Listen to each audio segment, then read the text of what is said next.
Hi hello ಎಲ್ರಿಗೂ ನಮಸ್ಕಾರ. Welcome back to my channel. ನಾನು ನಿಮ್ಮ ವಿನುತಾ. ಬೆಳಗ್ಗೆನೇ ಎದ್ದು ಬಾಗಿಲು ಬಳೆದು ರಂಗೋಲಿ ಕೂಡ ಹಾಕಿದೆ. ಹಾಗೆ ನಾನಿಲ್ಲಿ ಮಾರ್ನಿಂಗ್ ಬ್ರೇಕ್ಫಾಸ್ಟ್ಗೆ ಅಂತ ಹೇಳ್ಬಿಟ್ಟು ಚಪಾತಿ ಪಲ್ಯ ಮಾಡ್ಕೊಳ್ಳೋಣ ಅಂತ ಹೇಳ್ಬಿಟ್ಟು ರೆಡಿ ಮಾಡ್ಕೊಳ್ತಾ ಇದ್ದೀನಿ.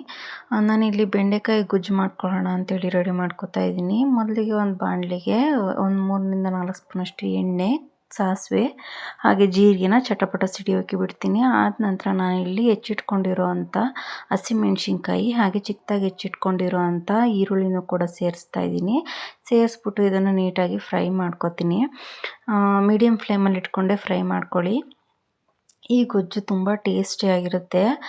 ಕೆಲವೊಬ್ಬರು ಬೆಂಡೆಕಾಯಿ ಲೋಳೆ ಲೋಳೆ ಅಂತ ಹೇಳ್ಬಿಟ್ಟು ತಿನ್ನಲ್ಲ. ಈ ರೀತಿ ಮಾಡೋದ್ರಿಂದ ಲೋಳೆನೂ ಕೂಡ ಆಗಲ್ಲ, ಇಷ್ಟಪಟ್ಟು ತಿಂತೀರಾ.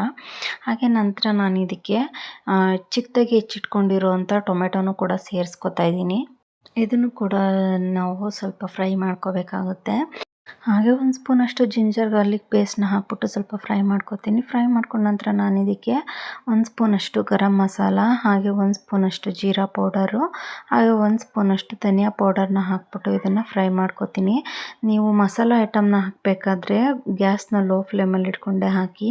ಯಾಕೆ ಅಂದರೆ ನಾನು ಫ್ರೈ ಮಾಡಿ ಇಟ್ಕೊಂಡಿದ್ದೀನಲ್ಲ, ಫ್ರೈ ಮಾಡಲಿಕ್ಕೆ ಅದರಲ್ಲಿ ನಾನು ಯಾವುದೇ ರೀತಿಯಾದ ನೀರನ್ನ ಹಾಕಿಲ್ಲ. ಸೊ ಅದರಿಂದ ಅದು ಬೇಗ ಸಿಯೋಕ್ಕೆ ಸ್ಟಾರ್ಟ್ ಆಗಿಬಿಡುತ್ತೆ.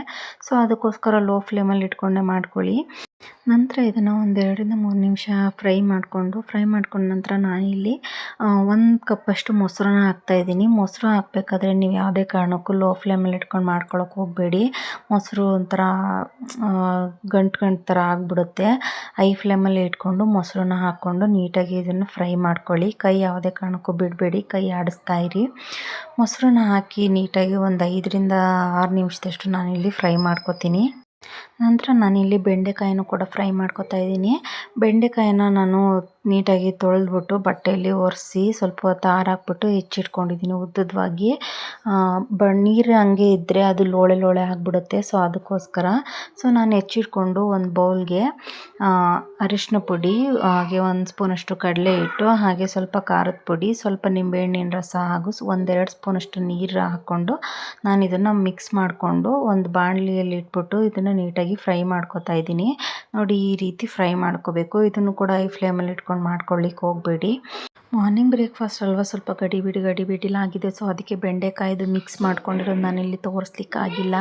ಸೊ ಇಲ್ಲಿ ಮಸಾಲಾನು ಕೂಡ ಫ್ರೈ ಆಗಿತ್ತು. ಫ್ರೈ ಆದ ನಂತರ ನಾನಿಲ್ಲಿ ಉದ್ದುದವಾಗಿ ಹೆಚ್ಚಿಟ್ಕೊಂಡು ಫ್ರೈ ಮಾಡಿ ಇಟ್ಕೊಂಡಿದ್ನಲ್ಲ, ಆ ಬೆಂಡೆಕಾಯಿ ಮಸಾಲಾನು ಕೂಡ ಇದಕ್ಕೆ ಆ್ಯಡ್ ಮಾಡ್ಕೊತಾ ಇದ್ದೀನಿ.